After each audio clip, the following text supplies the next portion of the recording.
رحم الله من قرأ سورة الفاتحة. بسم الله الرحمن الرحيم. إياك نعبد وإياك نستعين الصراط المستقيم صراط الذين أنعمت عليهم غير المغضوب عليهم.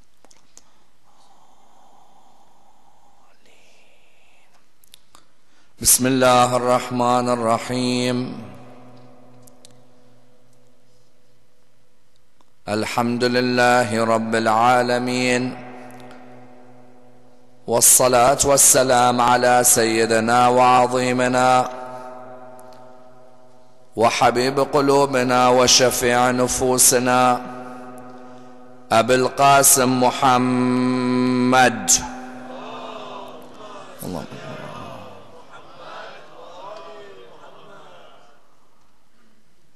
وعلى أهل بيته الطيبين الطاهرين وأصحابه الغر الميامين.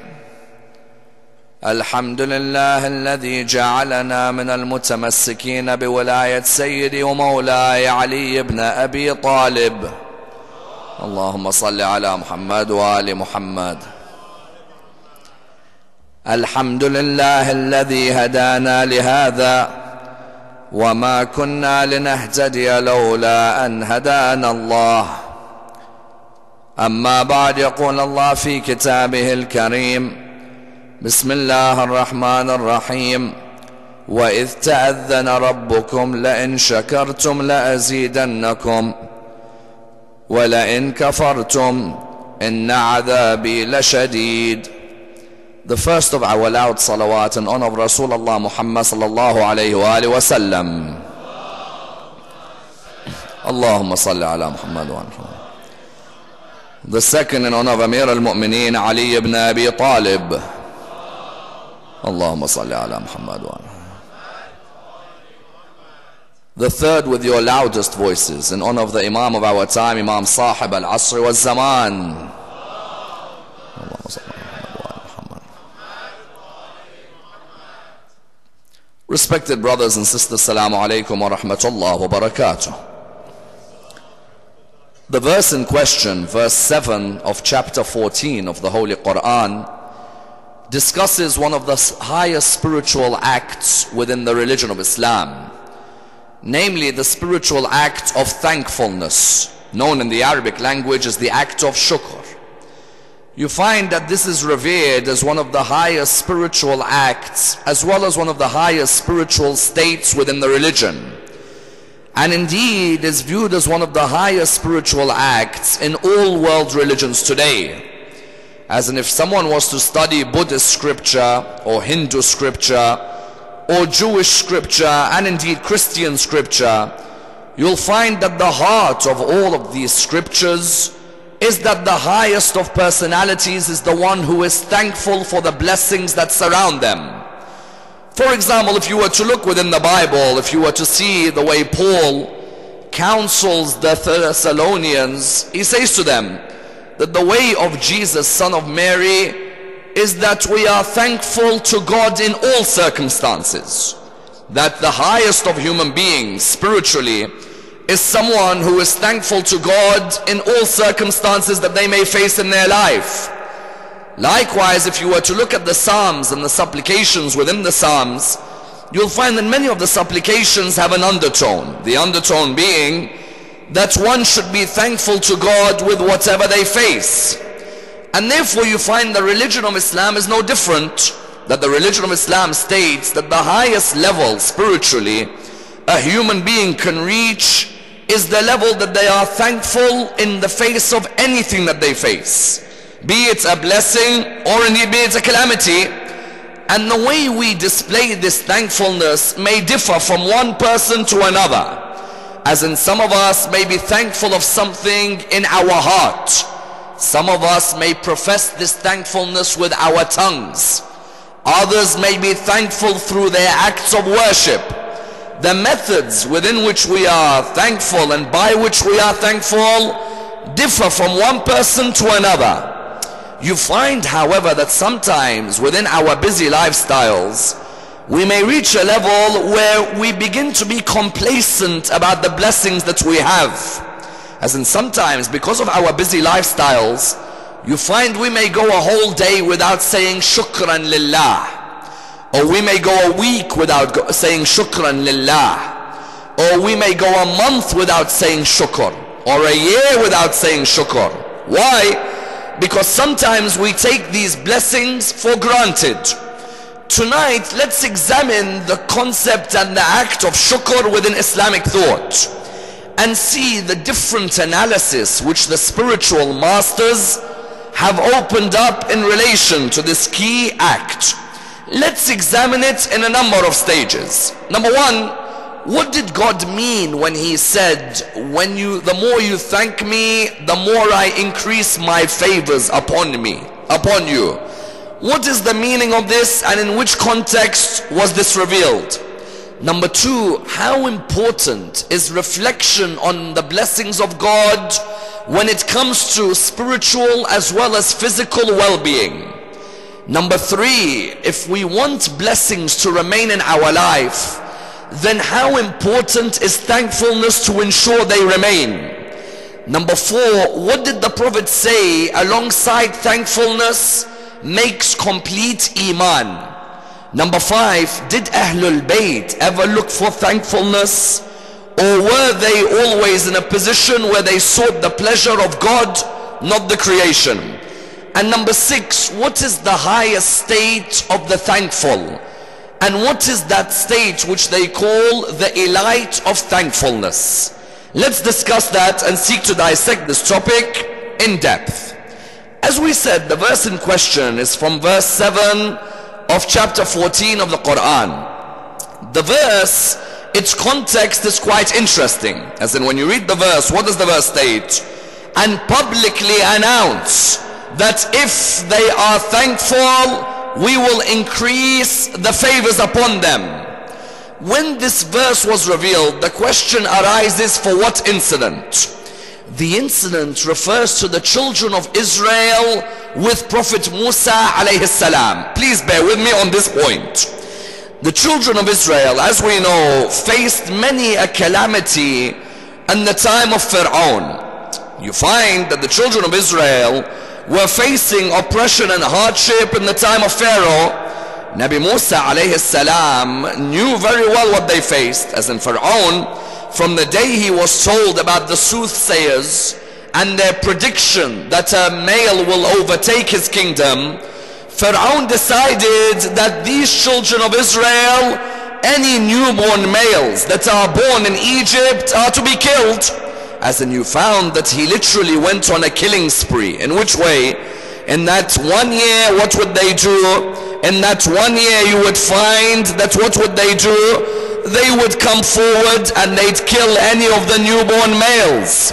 When they'd come forward, raise the volume please, raise the volume.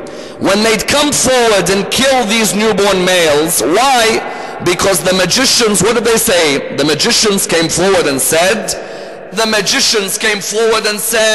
that there will be a newborn male who will overtake your kingdom. Pharaoh ordered his soldiers, go to every house. When you go to every house, if there's a newborn male in that house, then go ahead and kill the newborn male.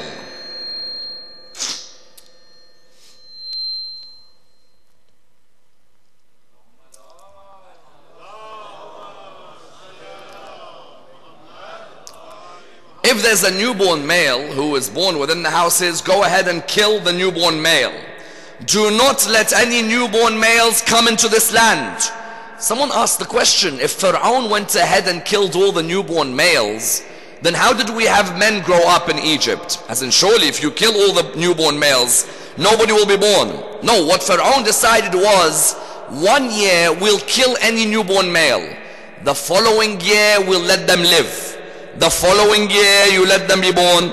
The following year you let them live. And that's why when it came to Nabi Harun was born in a year where they allowed newborn males to be born. Nabi Musa, as we know, were it not for Asiya, Nabi Musa would not be born.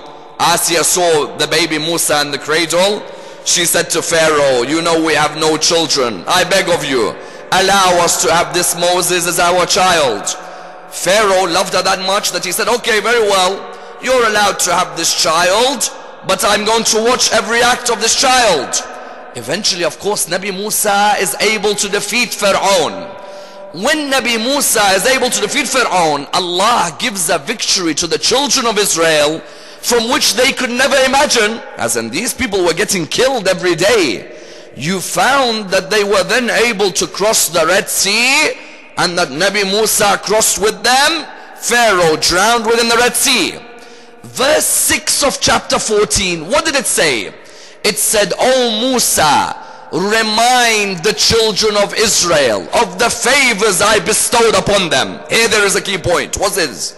The key point is that Allah sometimes tells a prophet of God, remind the people of the favors I've bestowed upon them. Because if they want a connection to be established between them and me, the connection comes the more they reflect upon the blessings I've given them in this world. What do we mean? We mean that he told Musa, these children of Israel, if they reflect upon the way I helped them become saved from Pharaoh, then I don't need their thankfulness. As in, does Allah need them to be thankful to him? No. Their thankfulness will on the contrary help them. Why?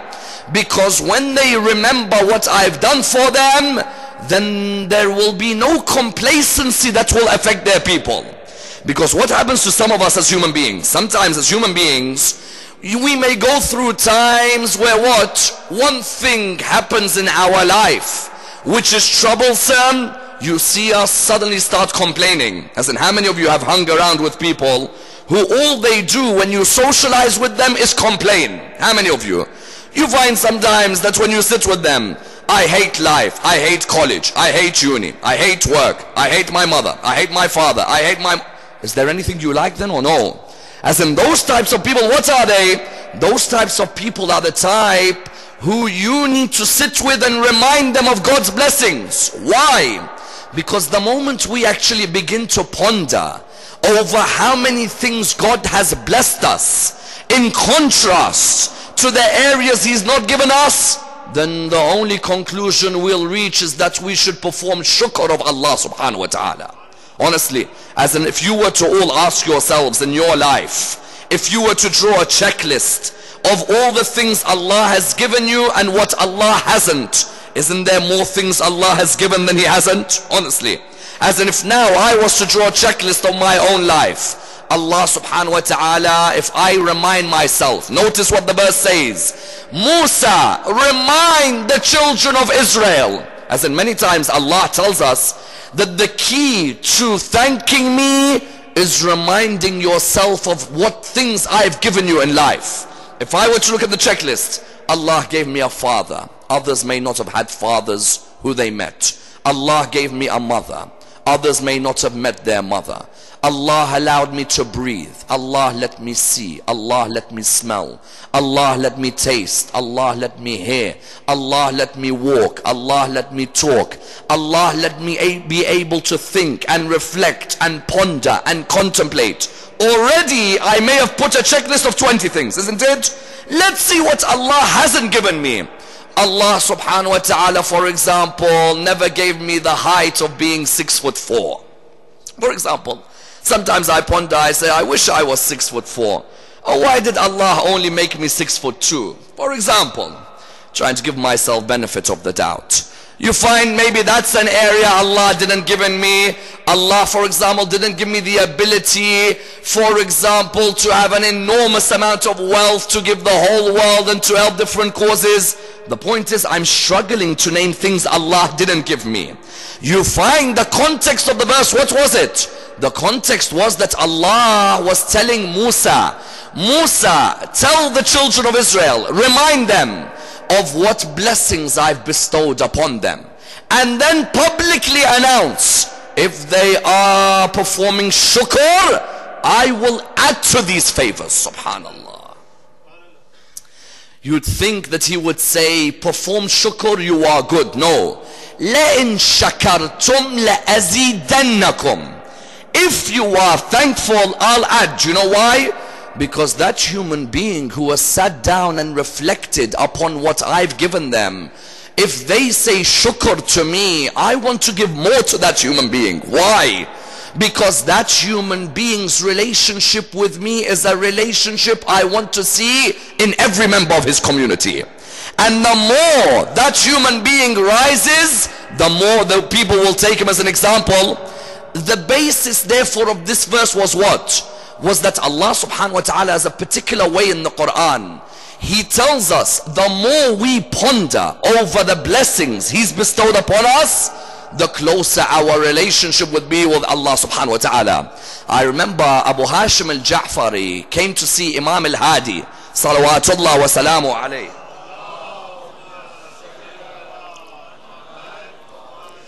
Abu Hashim al-Ja'fari came to see Imam al-Hadi one day, and he clearly looked like he was in a bad mood. What Imam al-Hadi did to him until today was one of the best lessons you can ever learn from an Imam of Ahlul Bayt. Abu Hashim al-Ja'fari walked into the room, clearly he was in a bad mood. Imam al-Hadi, assalamu alaikum, wa alaikum assalam. Imam al-Hadi looked at him and he said, before Abu Hashim said anything, he said to him, "Oh Abu Hashim, which of Allah's blessings have you come to thank Allah for today?" Abu Hashim looked at him, he was stunned. Imam said, "Have you come to thank Allah for giving you Iman that will ensure your body will not touch the fire of hell? Or have you come to thank Allah who has given you what? Health to ensure that you are able to obey Him? Or have you come to thank Allah for giving you contentment so that you'll never find yourself in a lowly position? Oh Abu Hashim, which of Allah's blessings have you come to thank Him for?" Abu Hashim hadn't come to thank for anything. Abu Hashim had come to complain. Imam al-Hadi performed reverse psychology. He wanted Abu Hashim for a moment to reflect on these three areas. And the moment he reflects upon them, he'll realize there is nothing to complain about when Allah has given me these three. Rather, I should be thankful for whatever I have. Notice what the Imam says to him. He says to him, "Oh Abu Hashim, have you come to thank Allah for the blessing of Him giving you Iman so your body doesn't touch the fire of hell?" As in, brothers and sisters, shouldn't we all be in sujood saying shukran lillah for the fact that Allah allowed us to come towards the path of Muhammad and Al Muhammad, isn't it? As in, shouldn't I be in a state of shukr? Today someone may have come to the mosque, and on their way they may have thought, you know what, I want to complain about something in this mosque. You know how Imam al-Hadi taught us what we should do? Not just complain with them. No, Imam al-Hadi taught us to look at that person and say, "Oh person, you're looking at the world half empty. Why don't you look at the world half full? If your Lord has allowed you to be born on the path of Al Muhammad, or find the path of Al Muhammad, then what are you complaining about in this world? If you lose your eyesight, and you lose the use of your hands, and you lose the use of your feet, and you lose your mother, and you lose your father, you can never lose your love for Al Muhammad. True? Can you ever lose your love for the Prophet's family? If you lost everything else in this world, you can never lose your love for them. Therefore, on the first level, he says, "Oh Abu Hashim, have you come to thank Allah for the blessing that He gave you a body, an Iman that will make sure your body doesn't touch the fire of hell?" That's number one. Then number two, he says to him, "Oh Abu Hashim, or have you come to thank Allah for the blessing that He gave you health so you could worship and obey Him?" Subhanallah. When Allah has given me health that I can stand up in salah, or I can fast in the holy month of Ramadan, or I could go to Hajj and remain strong, should I complain about the world and its pressures when Allah has given me bodily strength which He may not have given others? Then number three, he says, "Oh Abu Hashim, have you come to thank Allah about the blessing which He's given you of contentment so you don't need to beg anyone?" All of us in this hall today, how many of us have reached a level of contentment in life where we don't need to go out in the street and beg anyone? Shouldn't we go down and say shukran lillah, shukran lillah, shukran lillah, that ya Allah, I thank you for giving me this, thank you and thank you. Imam al-Hadi, what was he teaching us? Imam al-Hadi was teaching us in life, if anyone comes to complain to you about anything, turn it around and say, count how many of the blessings Allah has given you. And then when you count, there's no other option but to be thankful of Allah. And that's why many of the scholars of spirituality say that shukr is an act that ensures you have spiritual as well as physical well-being. What do I mean? Today in our communities, my email inbox and many of the other speakers' email inbox is packed with emails which say, Salamu alaikum Sayyid Ammar, I am taking antidepressants because I'm going through a period of depression. Depression, antidepressants, depression, antidepressants, depression, antidepressants. You're like, why are you going through this depression period? When you read some of the stories, you begin to realize that sometimes the human being isn't thankful for what Allah has given them. What do I mean? I mean, when you read some of the stories, you think to yourself, you're depressed because of this? Allah, what has He given you that you end up in a state of depression? Subhanallah, if you reply back to their email and you say, excuse me, has Allah given you a house and shelter? Yes. Has Allah given you security? Yes. Has Allah given you children? Yes. Has Allah given you wealth? Yes. Has Allah given you a family? Yes. Then why fall into depression when Allah gave you more than He's given many others in this world?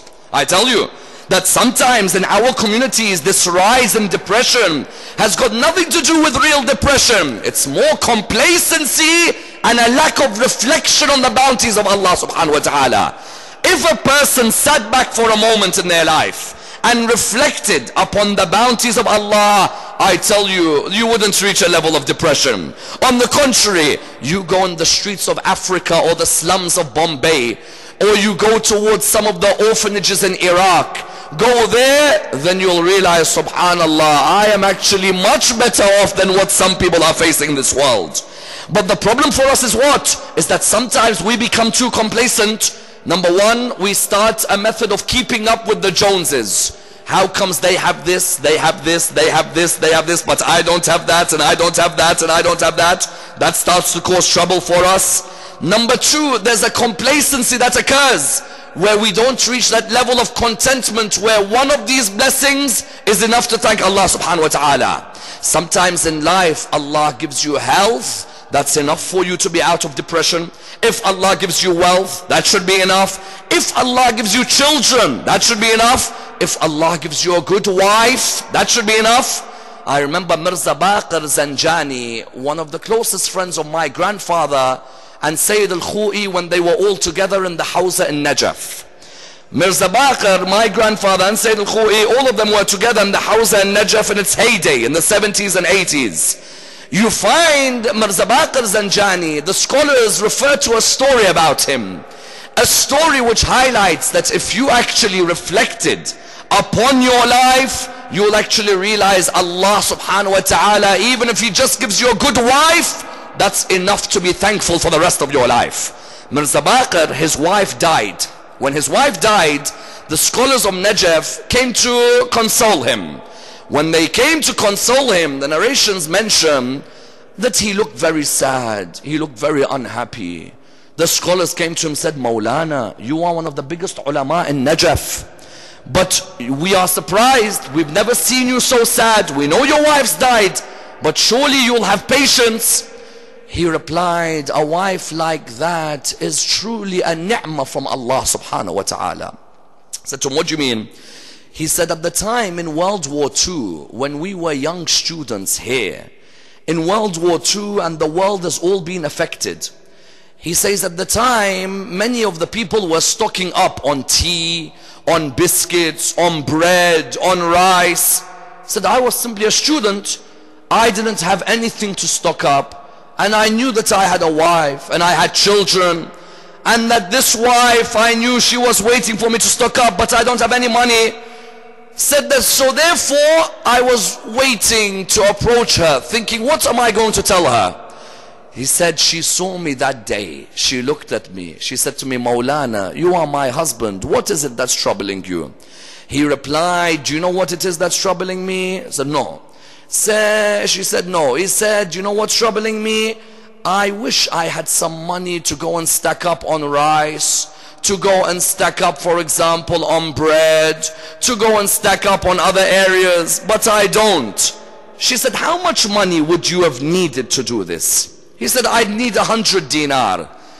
She said to him, if you had 100 dinar, what would you get? He said, I'd get the rice, I'd get all the bread and so on. She said, okay, if that's 100 dinar finished, then what would you do? He said, I would have tawakkul in Allah subhanahu wa ta'ala. I trust Allah to help me. She said, oh Maulana, why don't you then begin with tawakkul from now? Subhanallah. Maulana, you're planning ahead. You're saying, if I had, then I'll have tawakkul.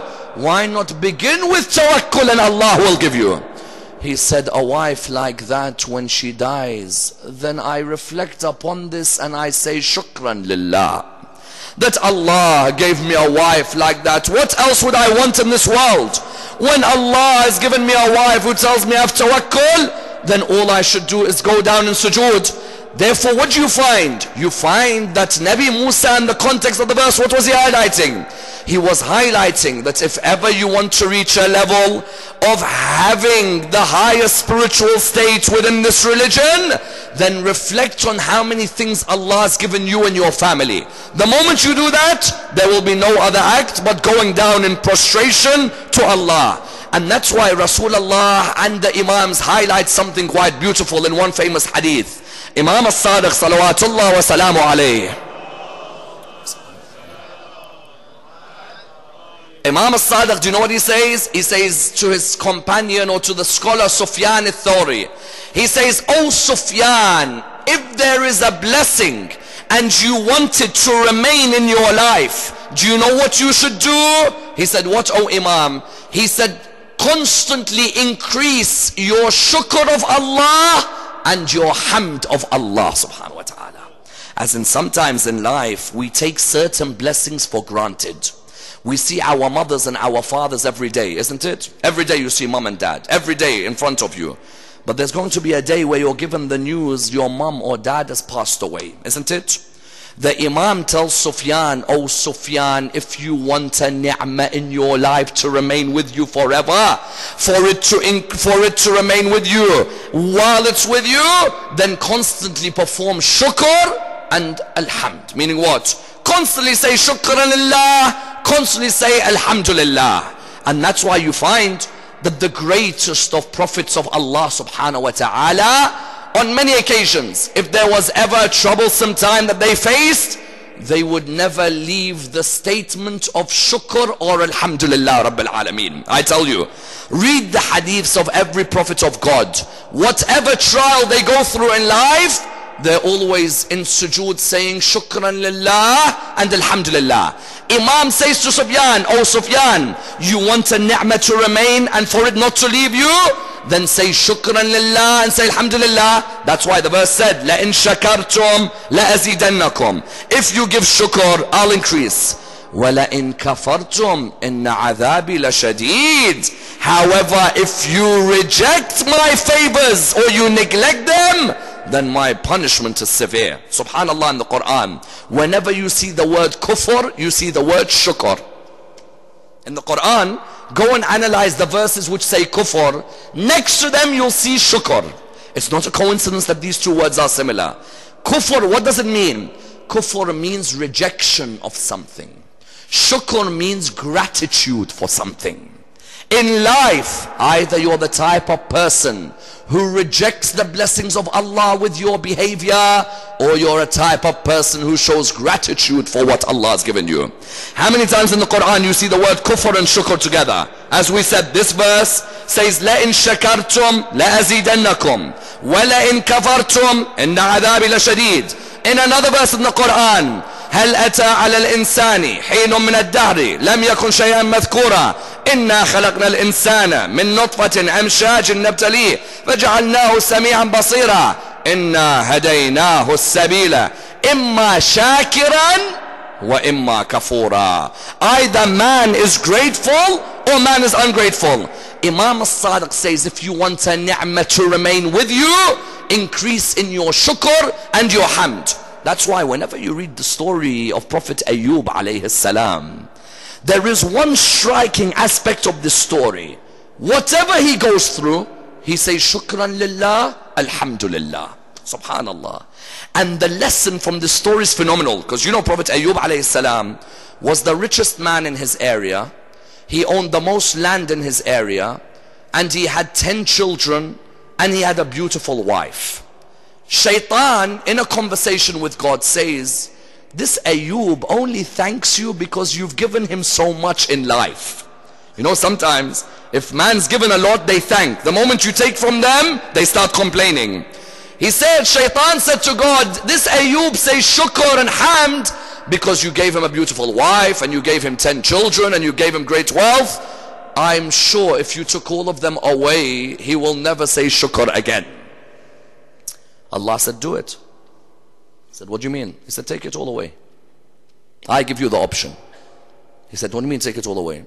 He said, whichever of what I've given him, you're allowed to remove from his life now, in your own way. And your way is the way of deceit, and you've deceived many. Remove whatever you want. He said, so you give me the full option? He said, yes. He said, but Shaitan, at the end, I will guarantee you, he'll still say shukran lillah. Shaitan turned around, he said, what do you mean? The human being, if you took their wealth, or their health, or their children, they're the first to question your existence. And I never questioned your existence. I questioned your creation. Shaitan never questioned Allah's existence, did he? Shaitan speaks with more respect to Allah than me and you. Shaitan in the Quran always read, whenever he speaks to God, he always says to him, by your glory, by your majesty. He speaks to him with respect. He said, you're human beings, you take something away from them, they won't even believe you exist. SubhanAllah, in the world today, how many people, when they lose something, they start becoming atheists? They say, I don't believe in a God anymore. They don't remember how many things God gave them which he never gave a child in Africa or a child in India. No. They say, God's taken something away from me, I'm not happy. So Shaitan, what did he do? The first area, he caused a loss of wealth for Ayyub. Ayyub lost a great amount of wealth. Shaitan thought, let me go into Ayyub's house and see this person. I'm sure now he's not thanking his Lord. As soon as he entered his house, he saw Prophet Ayyub in sujood doing shukran lillah, shukran lillah, shukran lillah. He looked at him and he said, why are you thanking Allah? He said, the same Lord who gave me wealth, it was a trust which he gave me. If he wants to take it back, now let him have it back. Shaitan said, very well, we've taken his wealth away. He's still thanking his Lord. If a human loses his children, he'll never thank his Lord. If a human, you take his child, he'll question his Lord. Shaitan, Nabi Ayyub, some narrations say, had 7 sons and 3 daughters. Shaitan caused their deaths. He caused a particular accident to happen. All of them passed away.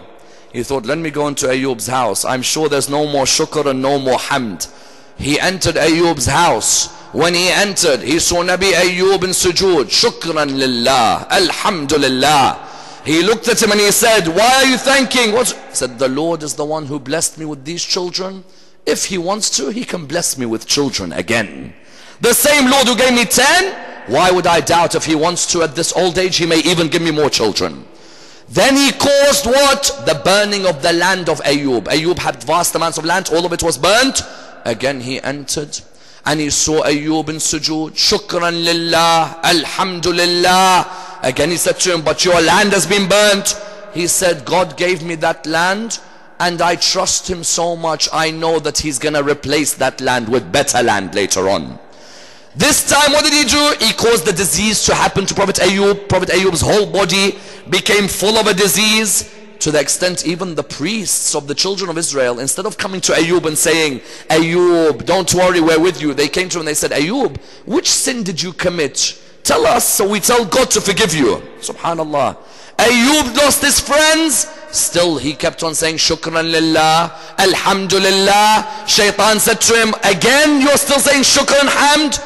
He said, at the end of the day, Allah tests us sometimes with our health If he's testing me with my health, I say shukranillah, alhamdulillah. Do you know Ayyub's wife came and she said something and he replied to her in a way which is a lesson for all of us today. Ayyub's wife came to him, she said, "Oh Prophet of God, we've lost our wealth, we've lost our children, we've lost our health, we've lost our land. Oh Prophet of God, what is happening?" He said to her, "Oh lady, for 80 years God blessed us with everything. If he wants to test us for a few years, then let him test us." Sometimes when you're going through a calamity in life, reflect on the years you weren't going through a calamity. Did you ever thank Allah for those years? If you go through a calamity at the age of 51, how about the first 50 years when you were flying, when nobody could come near you? Were you thankful of those years? Just because 1 year was trouble, you start questioning 50? If someone is 41, they question the previous 40 because of 1 year? You find Nabi Ayyub said, so if Allah is testing me now, 80 years on this earth, he made me the wealthiest and the healthiest and with the most children. If he wants to test me for a few years, then let him test me. Eventually Allah gave Ayyub's wealth back to him because of his shukr. Didn't the Quran say, لَإِن شَكَرْتُمْ لَأَزِيدَنَّكُمْ? You say shukr to me, I'll increase my favors upon you. He gave him his wealth, he gave him his health, he gave him his children. Then Ayyub said, "Ya Allah, may I ask you a question?" He said, "What is it?" He said, "Ya Allah, I said shukr to you and alhamd to you through all of this. Have I done enough? I beg all of you, listen to this reply." He said to him, "Ayyub, you can never have done enough." Ayyub said to him, "Oh Allah, why?" He said, "You can't thank me for the ability of saying thank you." What do I say? Thank you for thank you? If I thank Allah for everything, can I then say I thank you for the ability to say thank you? Subhanallah. You can't thank me for the ability to say thank you. What do we say? I thank you for saying thank you? That's not something, that's the highest of the levels. He said to me, "How much you thank me?" Even the ability to say thank you is a ni'mah from me. The ability to say shukr is a ni'mah from me, not from you. I'm the one who gave you the strength to say shukr. Therefore you found Imam al-Sadiq says, if you want a blessing to remain in your life, increase your shukr and increase your hamd. Do you know why? Because sometimes a blessing is like a wild animal. When you hunt a wild animal, if you don't catch it, that blessing leaves you, isn't it? Likewise, a blessing, you have to catch it, look after it, honor it. The way you honor and look after it is through what? It's through shukr. And that's why Rasulullah in a famous hadith says, Iman is divided into two: shukr and sabr. Subhanallah. If you want to see a mu'min in this world, you'll find two traits in any mu'min. Because many times people say, how do I know if I'm religious? How do I know if God's pleased with me?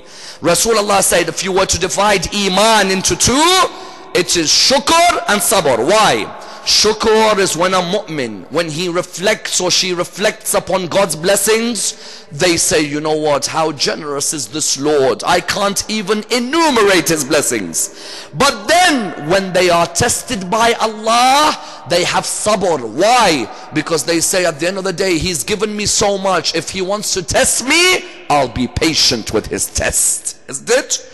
That's why you find when Rasulullah on the day of Khandaq said, the whole of Iman is in Ali ibn Abi Talib. What did he mean?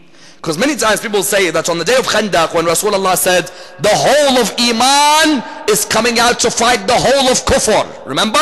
On the day of Khandaq, what did Rasulullah say?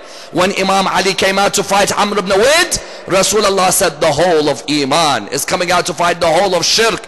In one way. What did Rasulullah mean? He meant Ali ibn Abi Talib's Iman is complete because he has a combination of shukr and sabr. Ali ibn Abi Talib, when he is the complete mu'min, what was it? He had shukr and sabr. Look, where do we mean shukr? You know, on the night of Hijrah, the Meccans had made a plan. The Meccans had decided, we're going to kill Muhammad. So 40 different Meccan tribes came together. Why? Because they said, if one person kills him, he'll be to blame forever. So let 40 of us stab him, and then you'll never know who killed who first, isn't it? You know, sometimes when they want to execute a leader or a dictator, they have about 20 people shooting him, not one, because then you can't put the blame on one soldier, isn't it?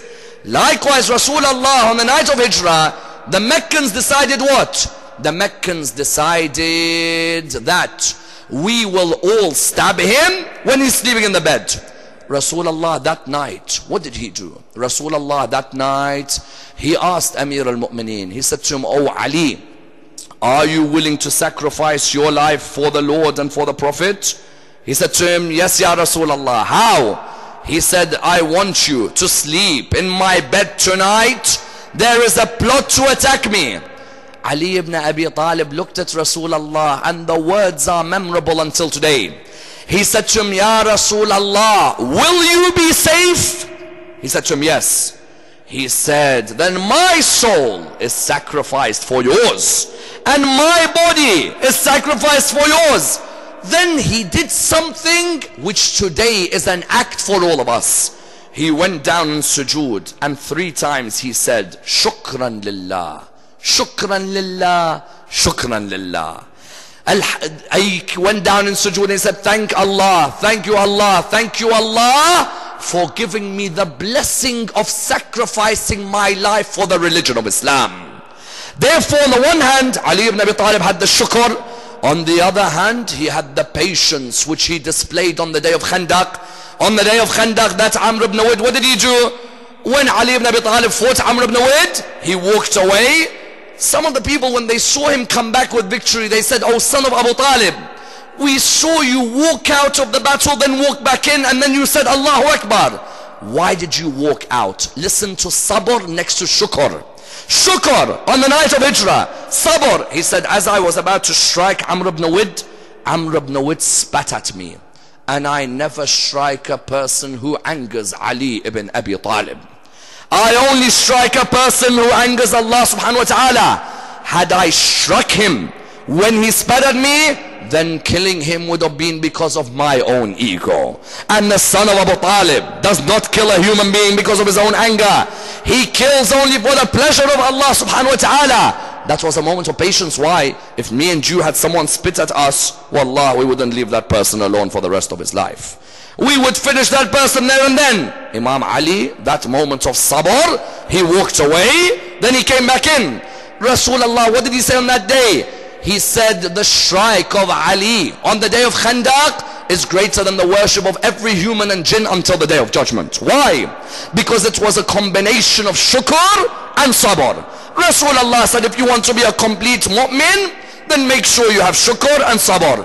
And that's why you find Al-Muhammad, while they were always thankful of Allah, you would never see them saying, "I want the people to thank us." Subhanallah. Al-Muhammad, if anyone came and said shukr to them, they say, no. Shukr is for Allah and Allah alone. And that's a high level. Why? Because we all want people to praise us. As human beings, we all want people to say, "Well done, you're great, you're the best, you're this, you're that." All of us want that. But Al-Muhammad taught us a lesson. When people come and say these things to you, say no. All the thanks should go to Allah subhanahu wa ta'ala. And that's why, you know what the Quran said? The Quran, when referring to that day when they were trying to break their fast, on the first day they wanted to break their fast, a prisoner came and knocked at the door and they gave their food away. On the second day, an orphan, they gave their food away. On the third day, a captive, they gave their food away. The Quran said that they said, "What? إِنَّمَا نُطْعِمُكُمْ لِوَجْهِ اللَّهِ لَا نُرِيدُ مِنْكُمْ what? جَزَاءً وَلَا شُكُورًا." They said that when we feed you for the sake of Allah. We don't want from you any reward or any thankfulness. Why? Al-Muhammad were highlighting to us that in this world there are 3 levels of thankfulness. What are they? The lowest level of thankfulness is that I recognize that there are certain gifts in my life which come from God. So when that gift comes, I say shukran lillah. That's the lowest level. Then the second level of thankfulness is what? Is that whether a gift comes from God or whether a test comes, I still say shukran lillah. Notice, the first level is what? First level is when the gift comes, I say shukr. If a test comes, I don't thank him at all. Ali ibn Abi Talib says, don't say, Ya Allah, do not test me. Say, Ya Allah, do not give me a test that may lead me astray. Don't say, Ya Allah, do not test me. All of you will be tested. Say, Ya Allah, don't give me a test that may lead me astray. First level of shukr is those of us who, when we receive a gift in life, we say shukran lillah. But if we are tested, we don't say shukr. The second level are those of us, when we receive a gift, we say shukran lillah. But even when we're tested with our health, we're tested with our wealth, we're tested with our children, we still say shukran lillah. The highest level are those who don't even ponder whether it's a test or no, because they have so much love for Allah that everything is a blessing from Allah. And that's the level of Zainab and the family of Zainab. You know, Sayyidah Zainab, one line she said until today, wallah, it's the most beautiful line in her khutbah in Sham in front of Yazid. That one line, honestly, I have never in my life seen someone go through so much but at the end say shukr to Allah. If you lost your two kids in Karbala, honestly, your two kids, Aoun and Muhammad, butchered in front of you, would you say shukr? If you saw Hussein beheaded in front of you, would you say shukr? If you saw Abbas's hands removed from him, would you say shukr? If you saw Qasim and Ali al-Akbar's body mutilated, would you say shukr? If you saw your tents on the 10th of Muharram burnt, would you say shukr or no? And I want you to ask yourself sincerely, because there's a lot of lovers of Zainab, but I don't know if they actually appreciate who Zainab really is. If you were put on a horse without a saddle from Karbala to Kufa to Sham, would you say shukr? If in Sham they whipped you and they hit you, would you say shukr? And she looks at Yazid at the end of her khutbah and she says, I thank Allah who gave us happiness and then gave us martyrdom and then blessed us. All I ask from Allah is to recompense the martyrs. Subhanallah. I thank Allah who gave us happiness. That means number one, I've recollected my memory of this world. Allah gave me more happiness than He gave me sadness. Number two, and I thank Allah who gave us martyrdom. They think martyrdom's bad. We know martyrdom kept this religion alive. And I thank Allah who gave us blessings. Now I am in Sham. At least I can see there are blind people in the world. At least I can hear there are people who are deaf and dumb and blind who can't hear, see or talk. At least I can walk. There are others who can't walk. At least I can think. There are others who maybe couldn't think. At least I'm alive, while those martyrs on Karbala are dead on the ground, while there is no one there to protect them. And that's why you find with Sayyidah Zainab, truly, after everything she saw in Karbala, it was the highest level for her to have shukr after seeing everything that she saw. Truly she remained an exemplar for all of us. And how difficult was it for Zainab in Karbala and after Karbala. And that's why arguably the most difficult moment for Sayyidah Zainab was when she saw Imam al-Hussein leaving for his final moment. When she saw, imagine you see your brother going now for his final moment, and that line when she said, Mahlan, Mahlan, Yabna Zahra, wait, wait, O son of Zahra. He turned around to her, he said to her, my darling Zainab, what is it? He then came closer to her and he said to her, Zainab, when my mother Fatima al-Zahra was dying, she whispered something into your ear. Whenever I asked you, what is it? You never told me. I beg you, tell me what it is.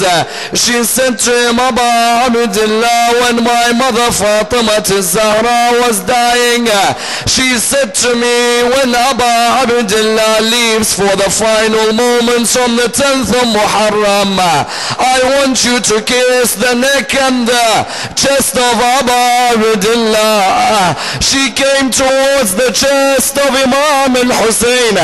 She also came towards the neck of the Imam. She kissed the chest because she knew the horses of Bani Umayyah would trample on the chest. But why did she kiss the neck? Because she knew Shimr would sit on the chest and be at the neck of Imam al-Hussein.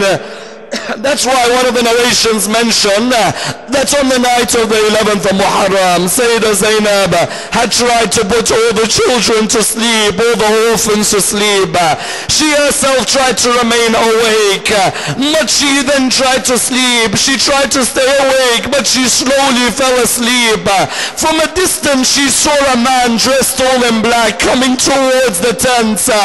She looked towards the man and she said to him, "Oh man, I beg you, do not attack us. Hussein and Abbas are not with us anymore to protect us. Oh man, if you want to attack us, then know that we've already been attacked. Oh man, I beg you, look after these orphans. These orphans have no one to protect them." But the reply from the man hurts very much. He said to Zainab, "Don't you recognize your father, Ali ibn Abi Talib? Oh Zainab, don't you recognize me now that I've come to look after you?" She looked at him and she said, "Oh my father, Ali ibn Abi Talib, where were you when Shimr sat on the chest of my brother? Where were you when the arrow went in the neck of my nephew? Where were you when Abbas lay on the ground without his hands next to him?" Inna lillahi wa inna ilayhi raji'un. We pray to Allah subhanahu wa ta'ala and thank him for allowing us to honor Imam al-Hussein alayhi salam.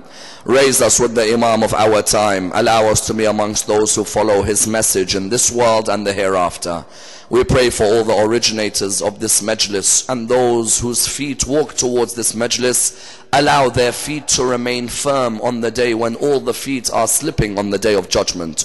We pray to Allah subhanahu wa ta'ala to allow us to visit the shrine of Imam al-Hussein in Karbala and to protect the shrine of Sayyidah Zainab in Sham in these difficult days.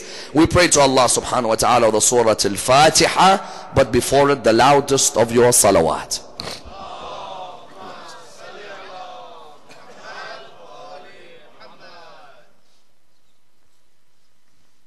Bismillah.